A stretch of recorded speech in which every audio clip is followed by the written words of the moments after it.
Hi hello everyone, welcome back to your favourite channel pharma minds. जैसे कि आप सब लोगों को बताइए कि नाइपर की एग्जाम हमारी कुछ दिनों के बाद है और उसी के लिए फार्मा माइंड्स ने आपके लिए नॉन फार्मा क्वेश्चंस की यूट्यूब सीरीज चलाई है, जिसमें आपको इंग्लिश, एप्टीट्यूड और करंट अफेयर्स के क्वेश्चन जो है कवर कराए जाएंगे। ऐसे क्वेश्चंस जो प्रिपेयर्ड है बाय द नाइपर एक्सपर्ट्स। ऐसे लोगों ने वो क्वेश्चन बनाए जो खुद नाइपर का एग्जाम जो है परस्यू कर चुके हैं और जो खुद जो है नाइपर से पढ़ चुके हैं। तो इस टाइप के क्वेश्चन जो है हम इस यूट्यूब सीरीज में कवर करते हैं। इस जो मैं जो हूँ करंट अफेयर के क्वेश्चन जो कवर कर रहा हूँ, तो हमने 25 क्वेश्चंस प्रीवियस पार्ट 1 में हमने देखे थे जो मोस्ट रिलेवेंट थे, जो क्वेश्चन इस बार जो है नाइपर के एग्जाम में आने के चांसेस रहेंगे, क्योंकि मैंने वो क्वेश्चंस कवर उसमें कराया है जिसके रिलेवेंट जो है क्वेश्चन प्रीवियस एग्जाम में पूछे गए। तो शायद उसी टाइप के क्वेश्चन जो है इस बार भी आ सकते हैं। उसी टाइप के क्वेश्चन हम नेक्स्ट 25 क्वेश्चन हम इस वीडियो में जो है कवर करेंगे। So let's start with question number 1। Question number 26, जो 25 के बाद 26 हम कवर करेंगे। सो क्वेश्चन नंबर 26 क्या है? Who receive the major Dhyan Chand Khel Ratna award in 2024? 2024 में मेजर ध्यानचंद खेल रत्न अवार्ड किसको मिला था? अब बेसिकली एक अवार्ड किसके लिए होता है? ये अवार्ड जो होता है जो स्पोर्ट्स में बहुत अच्छी कारीगरी परफॉर्म करते हैं, जो अच्छा जो है मेडल लाते हैं, है ना, उनके लिए जो है ये मेजर ध्यानचंद अवार्ड दिया जाता है, वो भी कम से कम एज में। उनके लिए मेजर ध्यानचंद अवार्ड होता है। तो 2024 में मेजर ध्यानचंद अवार्ड किसको मिला? ऑप्शन हमारे हैं नीरज चोपड़ा, देन मीराबाई चानू, प्रागदन्ना या फिर जो है गुकेश डोमाराजू।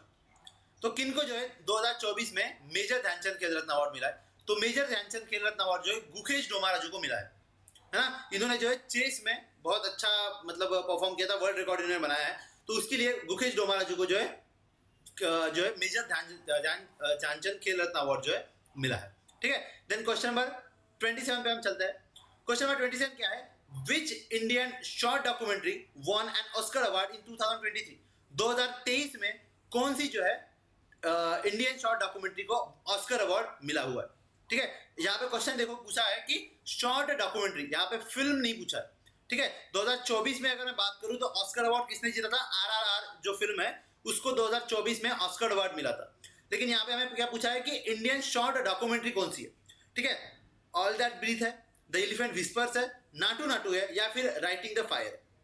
तो कौन सी ऐसी जो है इंडियन शॉर्ट डॉक्यूमेंट्री है जिसको जो है ऑस्कर अवार्ड मिला था 2023 में? तो जो द एलिफेंट विस्पर जो है, ये जो हमारी डॉक्यूमेंट्री है, इसको जो है 2023 में ऑस्कर अवार्ड मिला था। अब क्वेश्चन ये पूछा जा सकता है कि 2024 में किस को जो है कौन सी इंडियन शॉर्ट डॉक्यूमेंट्री को ऑस्कर अवार्ड मिला है, या फिर कौन सी जो है इंडियन शॉर्ट डॉक्यूमेंट्री नॉमिनेट हुई है। अभी 2024 का ऑस्कर अवार्ड का जो है अभी तक मतलब अवार्ड दिया नहीं गया है, लेकिन जो है शॉर्ट लिस्टिंग उसकी नॉमिनेशन जो है जा चुकी है। तो 2024 की जो भी जो ऑस्कर अवार्ड जो होगा इंडियन शॉर्ट डॉक्यूमेंट्री के लिए, उसके लिए इंडियन एक शॉर्ट डॉक्यूमेंट्री है, उसका है नाम अनुजा। अनुजा जो है, अनुजा नाम की एक शॉर्ट डॉक्यूमेंट्री है, वो जो है अभी उसके लिए नॉमिनेट करी गई है। ठीक है, 2024 के Indian short documentary Oscar awards के लिए। तो ये भी क्वेश्चन में भी पूछा जा सकता है। इस तरह के फिल्म फेयर अवार्ड के क्वेश्चन हो गए, या फिर पद्मश्री पद्म विभूषण हो गया, खेल रत्न अवार्ड हो गए, है ना, या फिर जो मोस्ट करंट ट्रेंडिंग में इंडिया जो है एजुकेशन में, हेल्थ में या फिर जो मिनिस्ट्री में कैसे परफॉर्म कर रहा है, उसके रिलेटेड क्वेश्चन जनरली नाइपर में पूछे जाते हैं। तो जो इंडियन जो फार्मास्यूटिकल कंपनीज जो है उनकी CEO कौन है ना, या फिर किसी की टैगलाइन पूछ रही, इस तरह के क्वेश्चन पूछे जाते हैं। तो वो क्वेश्चन मैंने लास्ट पार्ट में कवर करे थे। इस पार्ट में भी हम उस टाइप के थोड़े क्वेश्चंस कुछ देखेंगे जो मोस्ट प्रोबेबली चांसेस रहेंगे कि तो इस टाइप के नाइपर में आने के। देन क्वेश्चन नंबर 28 आ जाता है, Nagarhole national park is located in which state? Nagarhole national park जो है ये किस स्टेट में है? इंडिया के किस स्टेट में नगरहोल नेशनल पार्क है? केरला में है, कर्नाटका में है, तमिलनाडु में या फिर महाराष्ट्र में? ये नगरहोल नेशनल पार्क जो है बहुत फेमस नेशनल पार्क है, इसलिए इस पे क्वेश्चन पूछने के चांसेस रहेंगे। तो ये जो नगरहोल नेशनल पार्क जो है ये हमारा कर्नाटका में है। कहाँ पे? हमारा कर्नाटका में जो है नगरहोल हमारा नेशनल पार्क है। अभी के टाइम पे RRB में एक गिर नेशनल पार्क से क्वेश्चन पूछा गया था कि गिर नेशनल पार्क में कौन से एनिमल्स होते हैं। इस टाइप का क्वेश्चन पूछा था जो जम्मू कश्मीर में है। तो मे बी इस टाइप के क्वेश्चन भी है नाइपर में बनने के चांसेस रहेंगे। देन है भाखरा नांगल डैम, ये बहुत फेमस है ना, ये हमारे नाइपर मोहाली से काफी नजदीक पड़ता ही है, इसलिए इस पे क्वेश्चन पूछा जा सकता है मे बी कि भाखरा नांगल डैम जो है is build across the which river? किस रिवर पर जो है भाखरा नांगल डैम बनाया गया है? यमुना पे है, सुतलेज पे है, बियास पे है या फिर रावी पे है ना। तो भाखरा नांगल डैम जो हमारा ये जो है पंजाब में आता है, ये तुम्हारा सुतलेज पे बना हुआ है। किस नदी पे बना हुआ है? सुतलेज पे, या फिर सतलज नदी उसको बोला जाता है, सतलुज बोला जाता है कभी कभी, है ना। तो उस टाइप का रिलेवेंट नाम उसके आएंगे।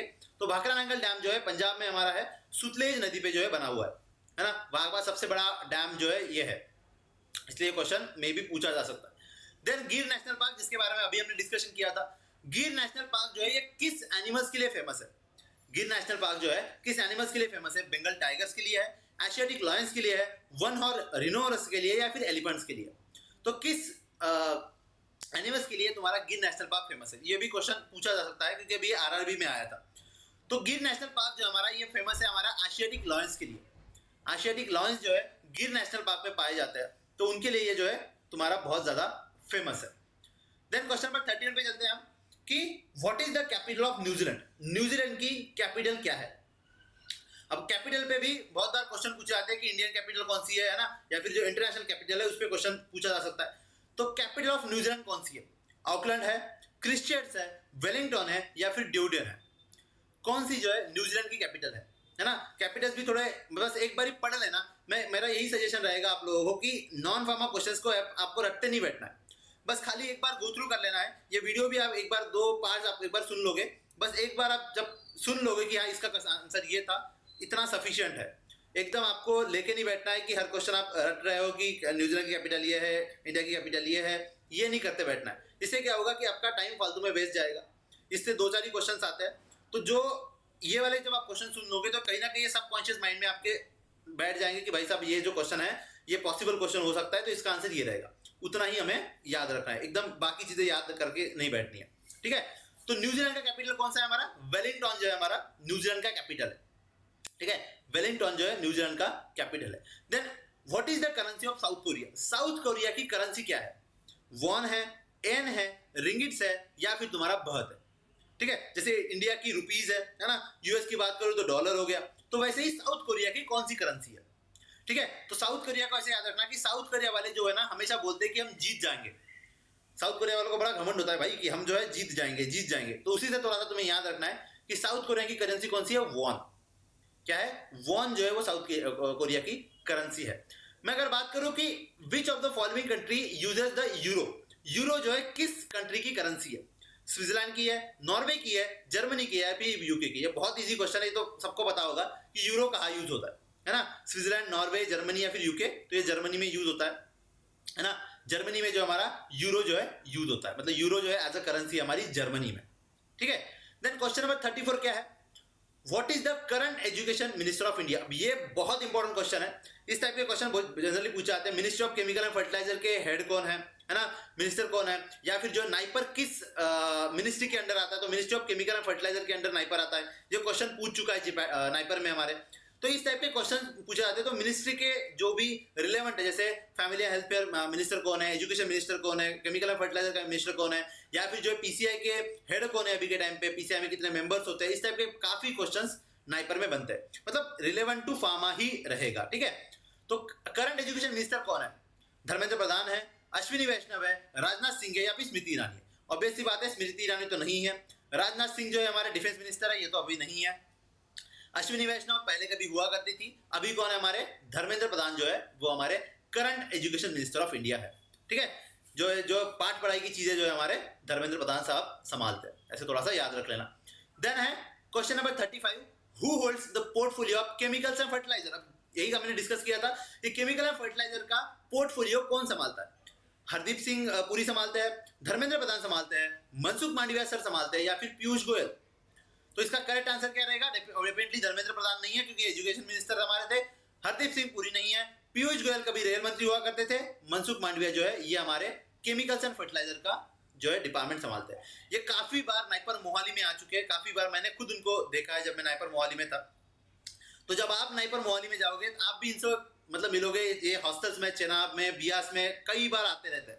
वहाँ पे बैठ के इनका डिस्कशन होता है। बाकायदा जो है हमारे जो डीन है वो वगैरह वहाँ पे आते हैं, इनसे मिलते हैं। चेनाब के हॉस्टल में मेस में बैठ के इनसे का डिस्कशन होता है। तो आप जब नाइपर मोहाली आओगे बहुत अलग चीज हो जाती है कि वहाँ पे मिनिस्टर लोग काफी बार विजिट करते रहते हैं, है ना।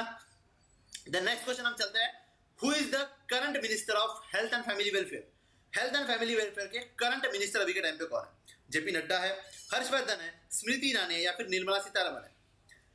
Minister of health and family welfare. Obvious सी बात है, निर्मला सीतारमण नहीं होगी, ये हमारी फाइनेंस मिनिस्टर है ना, अर्थ मंत्री हमारा है, स्मृति ईरानी नहीं है, हर्षवर्धन भी नहीं है, तो कौन बच गया? जेपी नड्डा। जेपी नड्डा जो है हमारे current minister of health and family welfare है, ठीक है। हेल्थ एंड फैमिली वेलफेयर के करंट मिनिस्टर कौन है? हमारे जेपी नड्डा सर, ठीक है। देन नेक्स्ट क्वेश्चन पे चलते हैं हम। ये बहुत फेमस हो जाएगा तुम्हारा क्योंकि ये अभी भी लॉन्च हुआ था। विच scheme promote the affordable health coverage for under privilege families? Under privilege families के लिए कौन सी स्कीम जो है गवर्नमेंट ने, मोदी गवर्नमेंट ने बोल सकते हो है ना, या फिर बीजेपी गवर्नमेंट ने या फिर इंडियन गवर्नमेंट ने लॉन्च करी है for the under privilege families? किसके लिए? अफोर्डेबल हेल्थ कवरेज के लिए। सबने यूज कर रही होगी ये। आयुष्मान भारत है, प्रधानमंत्री फसल बीमा योजना है, स्टैंड अप इंडिया है, या फिर मेक इन इंडिया। अब ऑब्वियसली बात है, मेक इन इंडिया नहीं है, स्टैंड अप इंडिया भी नहीं है, प्रधानमंत्री फसल बीमा योजना है, मतलब ये तो कुछ फसल के रिलेटेड है। बचा कौन सा? आयुष्मान भारत। और सबको बताइए कि आयुष्मान भारत जो है अभी भी मोदी गवर्नमेंट ने, बीजेपी गवर्नमेंट ने लॉन्च करा था, जो काफी अफोर्डेबल प्राइस में जो है हमारा हेल्थ कवरेज कवर कर रहा था, ठीक है। तो इसका आंसर क्या रहेगा? हमारा आयुष्मान भारत, ठीक है। देन आता है क्वेश्चन नंबर 38। क्वेश्चन नंबर 38 क्या है? जो स्टार्टअप इंडिया जो स्कीम है, स्टार्टअप इंडिया स्कीम जो है was launch in which year? अभी क्या हो रहा है कि इंडियन गवर्नमेंट जो बेटा, इंडियन गवर्नमेंट काफी ज्यादा प्रमोट कर रही है स्टार्टअप्स को, है ना, स्टार्टअप्स को बहुत ज्यादा सपोर्ट कर रही है, बोल रहा है कि भाई इंडिया में जो तुम खुद का बिजनेस लॉन्च करो। क्योंकि क्या हो रहा है कि जिसका अच्छा आइडिया था वो क्या हो रहा है कि फॉरेन में जाके अपना आइडिया लॉन्च कर रहा है, तो उससे फॉरेन मतलब जो भी यूएस है ना, यूके है, उनको क्या कर रहा है, ज्यादा अपॉर्चुनिटी मिल रही है, ज्यादा ग्रोथ वहां पे हो रही है ना कि इंडिया में। इसलिए इंडिया में क्या हो रहा है कि गवर्नमेंट अभी प्रमोट कर रही है स्टार्टअप्स को। तो यही है कि स्टार्टअप्स इंडिया स्कीम जो है कब से लॉन्च हुई थी? तो 2016 से जो लॉन्च हुई थी। क्वेश्चन पूछा जा सकता है मे बी, है ना, कि स्टार्टअप इंडिया कब से लॉन्च हुआ था इंडिया में? तो 2016 से जो है ये लॉन्च हुआ था। 14 में नहीं है, 15 में नहीं है, 17 में नहीं है, 16 में ही है, स्टार्टअप इंडिया लॉन्च हुआ था। 6 फॉर, ऐसे याद रखना कि 6 फॉर 16, ठीक है। 6 से याद रखना स्टार्टअप, थोड़ा सा तुम्हें कोरिलेट हो जाएगा ये कि 6 से स्टार्टअप, ठीक है। Then what is the main aim of the Poshan Abhiyan scheme? Simple सी कहानी है कि पोषण अभियान, अब स्कीम्स के बारे में बहुत ज्यादा क्वेश्चन पूछे जाते हैं, है ना। जैसे अभी सुकन्या योजना किसके लिए थी, है ना, जो लड़कियों के लिए सुकन्या योजना आई थी, है ना। अभी तुमने देखा होगा कि लाड़की बहन योजना आई है महाराष्ट्र में जो लागू हुई है, तो उस टाइप के क्वेश्चन पूछे जाते हैं, ठीक है ना, कि लाड़की बहन योजना क्या, किसके लिए थी, उसका एम क्या था, है ना, जो अगर अवेयर हम होते हैं थोड़ा थोड़ा। पोषण अभियान किसके लिए था? अब नाम से समझ में आ रहा है, पोषण मतलब कुछ तो भाई खाने पीने वाली चीजें रहेगी, कुछ तो न्यूट्रिएंट वाला काम रहेगा, ठीक है। तो वुमेन सेफ्टी के लिए थी, न्यूट्रिशनल इंप्रूवमेंट के लिए था, स्टार्टअप फंडिंग के लिए था, या फिर इंडस्ट्रियल ग्रोथ के लिए। ये बहुत ईजी है कि पोषण अभियान किसके लिए रहेगा? ये न्यूट्रिशनल इंप्रूवमेंट के लिए रहेगा। तो कभी पूछा जा सकता है कि न्यूट्रिशनल इंप्रूवमेंट के लिए कौन सी स्कीम इंडियन गवर्नमेंट ने लॉन्च करी है? तो भाई पोषण अभियान है ना। तो इस टाइप के रिलेवेंट क्वेश्चंस बन सकता है। देन क्वेश्चन नंबर 40 आता है, what is the second largest river in the world? पूरे दुनिया में जो है second longest river, not largest, second longest river कौन सी है? सबसे लंबी नदी कौन सी है? हमें पता है कि दुनिया में सबसे लंबी नदी हमारी नाइल है। सबसे लंबी नदी कौन सी है? नाइल है भाई, सबसे बड़ी, सबसे लंबी ये होती है। उसके बाद अगर सेकंड लॉन्गेस्ट की मैं अगर बात करूं तो कौन सी है हमारी?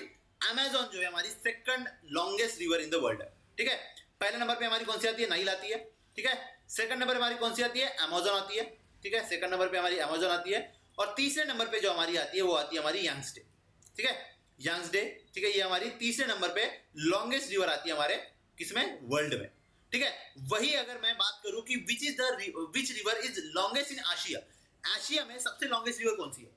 मेकॉन्ग है, यांगस्टे है, गंगा है ना, गंगेज जिसको उनको बोला जाता है, या फिर यमुना है। आशिया में अगर मैं बात करूं तो कौन सी सबसे लंबी नदी है, ठीक है। अब मैं यहाँ इंडिया की बात नहीं कर रहा हूं, मैं बात कर रहा हूं कंटिनेंट आशिया की। वहां पे कौन सी सबसे बड़ी जो है, आशिया खंडातली बोल सकता हूं ना, मराठी में बोला जाता है आशिया खंडातली, सबसे लॉन्गेस्ट रिवर कौन सी है? तो हमारी कौन सी है? वो यांगस्टे जो है हमारी सबसे लॉन्गेस्ट रिवर है, किसमें? आशिया में, ठीक है। अगर मैं बात करूं पूरे वर्ल्ड में तो हमारी नाइल रहेगी, ठीक है। सेकंड नंबर पे बात करूं तो हमारी अमेजोन रहेगी। बस 3 ही नाम तुम्हें याद रखने हैं। और तीसरे नंबर पे हमारी यांगस्टे आती है, ठीक है, जो आशिया में सबसे लॉन्गेस्ट है, और जो वर्ल्ड में तीसरे नंबर पे वो आती है, ठीक है। देन क्वेश्चन नंबर 42 हमारा जाता है, Mississippi river flows through which country? अब ये बहुत कॉमन क्वेश्चन है, कितनी बार ये गवर्नमेंट एग्जाम्स में, फार्मा के एग्जाम्स में या फिर बाकी एग्जाम्स में पूछा गया होगा कि मिसिसिपी रिवर किस कंट्री में पाई जाती है? पूरे यूएसए में अगर देखोगे तो एक ही रिवर है भाई, मिसिसिपी रिवर कहाँ पे? ब्राजील में है, यूएसए में है, कनाडा में है, मैक्सिको में है। तो यूएसए में सबसे फेमस नदी अगर कोई होगी तो मिसिसिपी है, मतलब बाकी भी छोटी मोटी नदियां है, लेकिन मिसिसिपी रिवर सबसे फेमस यही है।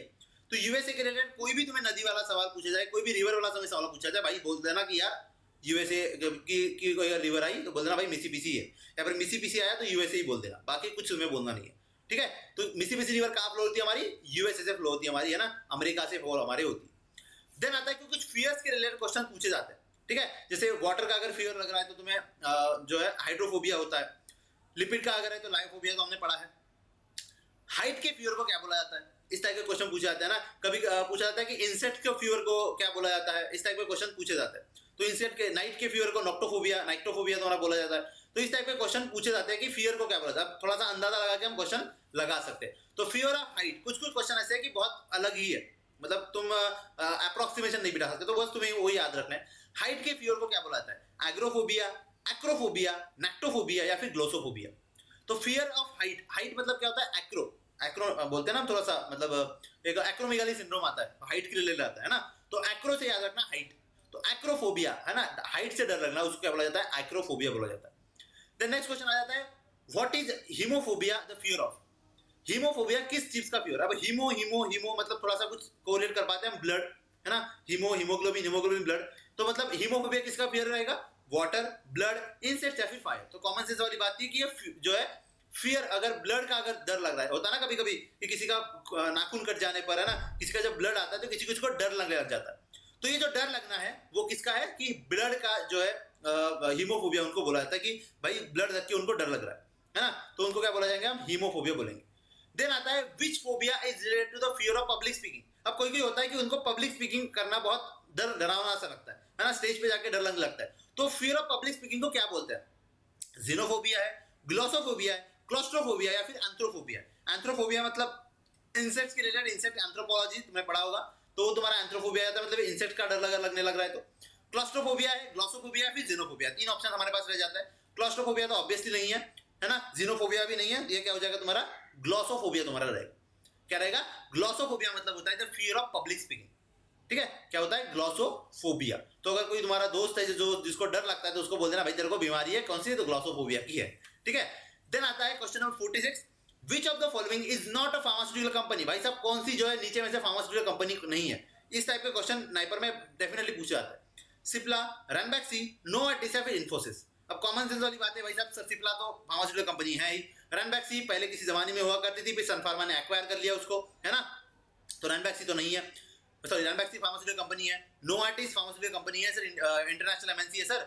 फिर कौन सी नहीं है, इन्फोसिस। इन्फोसिस क्या है सर, आईटी फर्म है हमारी, है ना, तो इन्फोसिस जो हमारी फार्मास्यूटिकल कंपनी नहीं है।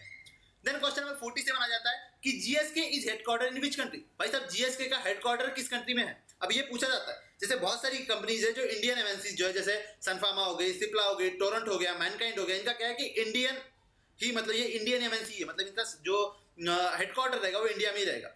लेकिन जीएसके हो गया, नोवार्टिस है, वियाट्रिस है, ये क्या है, इनका हेडक्वार्टर इंडिया से बाहर है ना, फाइजर है हमारी, इसका इंडिया से बाहर है। तो थोड़ा सा तुम्हें याद रखना है, जैसे जीएसके का हेडक्वार्टर कहाँ पे, तो यूएसए में है, यूके में है, जर्मनी यहाँ पे, इंडिया में। तो जो जीएसके का जो हेडक्वार्टर है हमारा, वो हमारा यूके में है। कहाँ पे, यूनाइटेड किंगडम लंदन में है जो हमारा जीएसके का हेडक्वार्टर है। ग्लैक्सोस्मिथक्लाइन इनको मतलब इसका फुल फॉर्म है, तो ये भी पूछा जा सकता है कि जीएसके का क्या फुल फॉर्म रहेगा। देन क्वेश्चन नंबर 48 आ जाता है हमारा, which language is use most on the internet globally. भाई ग्लोबली जो है इंटरनेट पे कौन सी सबसे ज्यादा लैंग्वेज जो यूज की जाती है। चाइनीज यूज की जाती है, स्पेनिश यूज की जाती है, इंग्लिश यूज की जाती है, फिर अरेबिक। कौन सी लैंग्वेज इंटरनेट पे सबसे ज्यादा यूज की जाती है। कॉमन सेंस वाली बात है ये सर, चाइनीज तो कभी यूज नहीं होती, स्पेनिश भी नहीं, इंग्लिश लैंग्वेज जो सबसे ज्यादा हमारे ग्लोबली इंटरनेट पे यूज की जाती है। अब क्वेश्चन ये भी पूछा जा सकता है कि इंडिया में कौन सी लैंग्वेज सबसे ज्यादा बोली जाती है ना, तो हिंदी लैंग्वेज जो हमारे इंडिया में सबसे ज्यादा बोली जाती है फर्स्ट नंबर पे। और अगर सेकंड नंबर पे मैं बात करूं तो बंगाली लैंग्वेज जो हमारी सेकंड लैंग्वेज है जो सबसे ज्यादा इंडिया में बोली जाती है, ठीक है। पहली तो हिंदी है और दूसरी हमारी बंगाली है, ठीक है। तो ये थोड़ा सा क्वेश्चन याद रख लेना। देन आता है what is the official language of Brazil. Brazil की ऑफिशियल लैंग्वेज कौन सी है, स्पेनिश है, पोर्तुगीज है, फ्रेंच है या फिर इंग्लिश है। कभी ब्राजील में अगर चले गए तो कौन सी लैंग्वेज तुम्हें बोलनी पड़ेगी, स्पेनिश बोलनी पड़ेगी, पोर्तुगीज बोलनी पड़ेगी, फ्रेंच बोलनी पड़ेगी या फिर इंग्लिश बोलनी पड़ेगी। तो जो ऑफिशियल लैंग्वेज ऑफ ब्राजील जो है हमारी पोर्तुगीज जो हमारी ऑफिशियल लैंग्वेज है किसकी, ब्राजील की। देन क्वेश्चन नंबर 50 हमारा आ जाता है, मोस्ट मतलब फेमस क्वेश्चन जो जिसके चांसेस रहेंगे पूछे जाने के, ठीक है। तो क्वेश्चन नंबर 50 हमारा क्या है, world pharmacist day is celebrated on which day. हमारा जो वर्ल्ड फार्मासिस्ट डे है वो किस दिन पर जो है सेलिब्रेट किया जाता है। ये क्वेश्चन आने के बहुत ज्यादा चांसेस रहेंगे। 25 सितंबर है, 25 अक्टूबर है, 10 जनवरी है या फिर 15 अगस्त है, किस डेट पर हमारा जो वर्ल्ड फार्मासिस्ट डे जो है सेलिब्रेट किया जाता है ना। तो इस टाइप के क्वेश्चन काफी बार पूछे जाते हैं एग्जाम में, और फार्मासिस्ट डे है तो काफी हमारे लिए कोरिलेट कर रहा है। तो अच्छे से याद रखना कि वर्ल्ड फार्मासिस्ट डे जो हमारा वो किस दिन पर सेलिब्रेट किया जाता है, हमारा 25 सितंबर को जो है हमारा वर्ल्ड फार्मासिस्ट डे सेलिब्रेट किया जाता है। बहुत ज्यादा इंपॉर्टेंट क्वेश्चन रहेगा ये, है ना, कि वर्ल्ड फार्मासिस्ट डे कब सेलिब्रेट किया जाता है। 25 सितंबर को हमारा वर्ल्ड फार्मासिस्ट डे सितंबर किया जाता है, ठीक है। This is the last question of our discussion, ठीक है। So thank you for watching this video. अगर आपको ये वीडियो अच्छी लगी या और आपको जो है इस टाइप के क्वेश्चंस और अगर डिस्कस करने हैं तो कमेंट बॉक्स में मेंशन करना। क्या मेंशन करोगे कि पार्ट 3, ठीक है, पार्ट 3 आपको मेंशन करना है कमेंट बॉक्स में, ठीक है। And thank you for watching this video and stay connected with pharm mind. Thank you.